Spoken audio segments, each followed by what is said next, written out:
oftentimes clinicians ask really big, broad questions that actually make it difficult for your client to answer.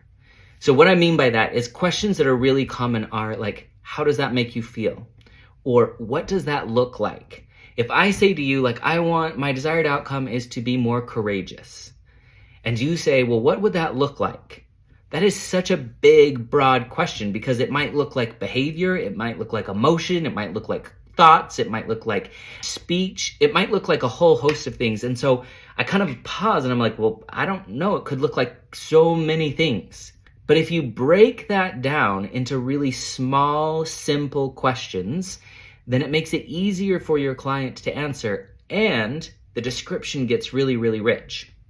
So again, if I say, what are your best hopes from this process? And you say, I want to be more courageous, then I can say, if you became courageous in the way that you're hoping for, what would be the very first thing you would notice? I added in this superlative of first. What would be the first thing you would notice?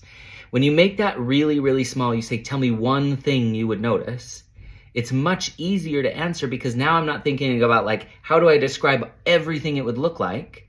I'm just telling you what would be the first thing I would notice if I started to feel more courageous.